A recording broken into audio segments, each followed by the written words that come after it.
Welcome back to another statistics video. So in this section, we're going to look at the central limit theorem and applications of the central limit theorem.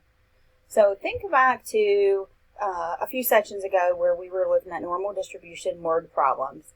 And those problems, we were always finding the probability of a person doing something or an item being more than or less than something.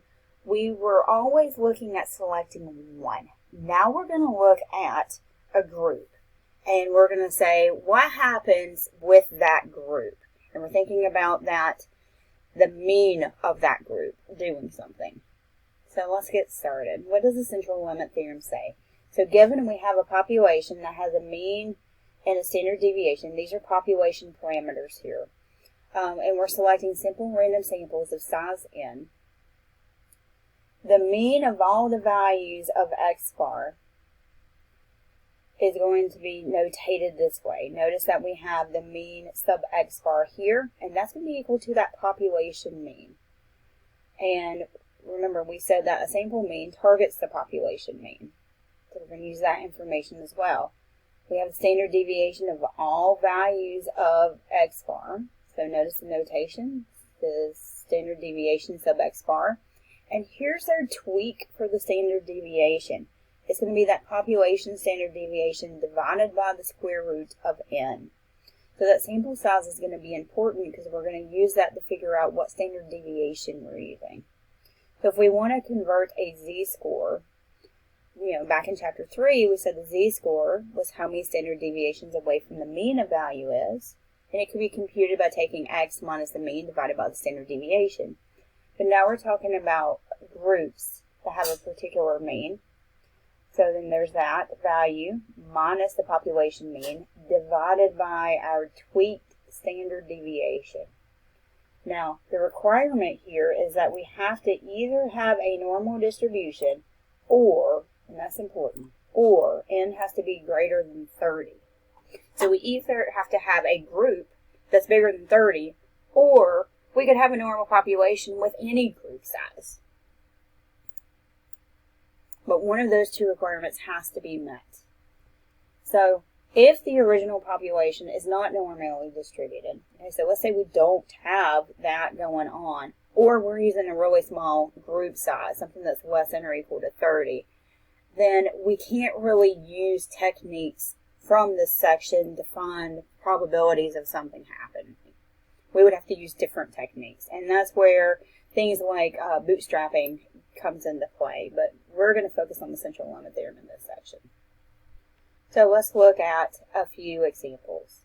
Let's assume that SAT scores are normally distributed with a mean of 1518 and a standard deviation of 325. So I'm going to write that information out here.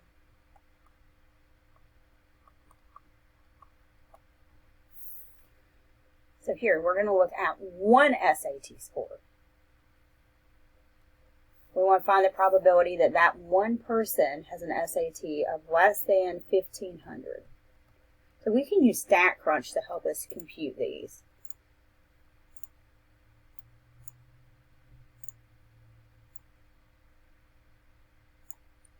So stat, calculators, and then normal. We know the mean is 1518 and the standard deviation is 325. And we want the probability of being less than 1,500. Okay, remember with a continuous distribution, it doesn't matter if we include that endpoint or not. Less than equal to mean the same thing here.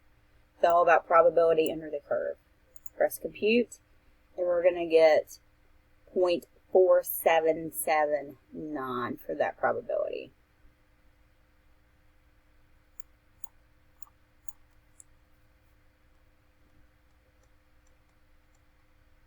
But in that second problem, we're changing the scenario. Notice now we're looking at a group size of 100. Okay, so that's going to have an impact. We're saying if we have a random selection of 100 people, 100 SAT scores, we want to find the probability that that group mean is going to be less than 1,500.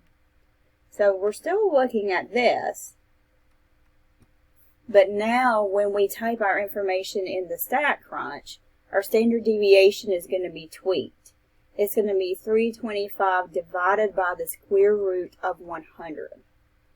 We've got to tweak that standard deviation using that central limit theorem information from above. So we're going to do divided by and then square root. We can just SQRT of 100. We could also type that in the calculator and use a decimal, but you would want to use probably 6 to 8 decimal places. So I'm going to avoid doing that and just type that in that way. Compute. So our probability is 0.2898.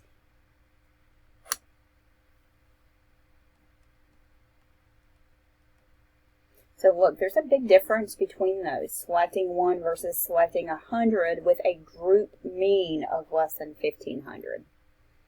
Let's look at the next one. Now we're selecting one item again. We want to find the probability that their SAT score is going to be greater than 1,600. So I'm going back to StatCrunch.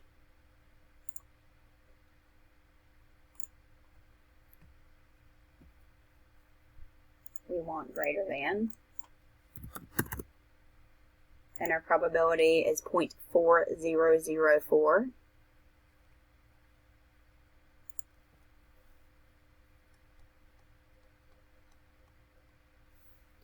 But there's going to be a difference between that answer and the answer for part 4. So now we're looking at a group of 64 items. So our mean is still going to be 1518, but the standard deviation has to be tweaked to include that group size. So our standard deviation will be the population standard deviation divided by the square root of 64. And that's what we're going to use. So technically, we would write this as the mean, the sigma sub x bar and the mean sub x bar here. I've been a little sloppy with my notation. So I'm going to go back to StatCrunch. We're still finding the probability that x is greater than 1,600, but now we're asking, what about that group size? What's the probability that group is going to have a mean greater than 1,600? So there's our mean, standard deviation. We've got to divide by the square root of 64. And then we want greater than 1,600. So our probability is 0.0218.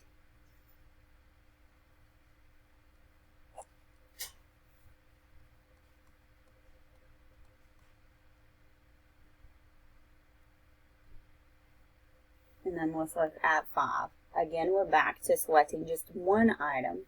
And we want to find the probability that an SAT score will be between 1,550 and 1,575.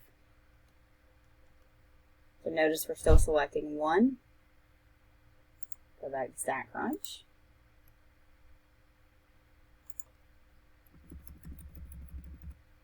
We're going to have to use the between option here.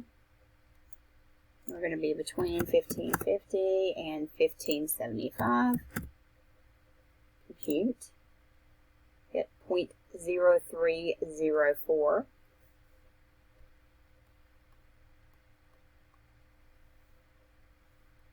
And then in 6, we're changing it a little bit. Now we're looking at what's the probability that a group of 25 SAT scores would have that value between 1,550 and 1,575. Again, it doesn't matter whether I use less than or equal to. This is a continuous distribution. So our mean is still going to be the mean, 1518.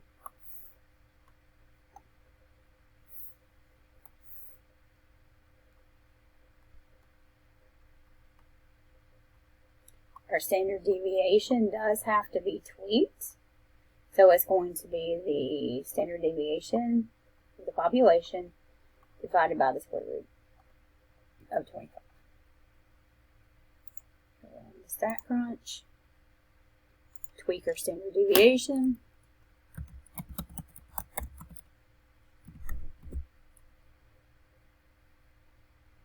everything else is the same. Press compute.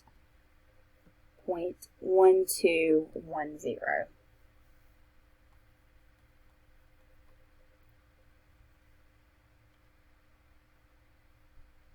So there's our probability. Let's look at another one. And this is where you may want to pause the video, try this, and come back on your own. So if we look at this one, we're going to assume that the amounts of weight that college students gain during their freshman year are normally distributed with a mean of 1.2 kilograms and a standard deviation of 4.9. We're going to select one college student, and we want to find a probability that no weight was gained. So in other words, we're asking that the probability was that their amount gained is less than or equal to 0. Okay, notice we're selecting one item here. Go back to StatCrunch. Standard problem, mean is 1.2, standard deviation is 4.9, and I want to be less than 0. So that probability is 0.4033.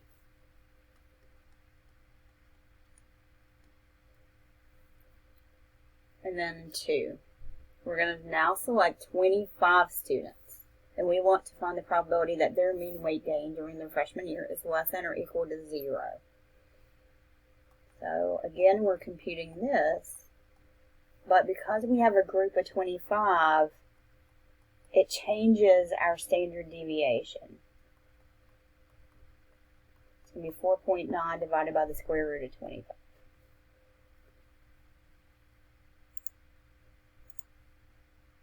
Mean is 1.2. Standard deviation needs to be tweaked.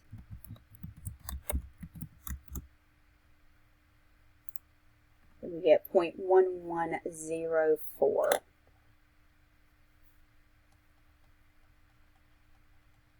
As our probability. Now, why is it okay that we have such a small group here? We're only looking at 25.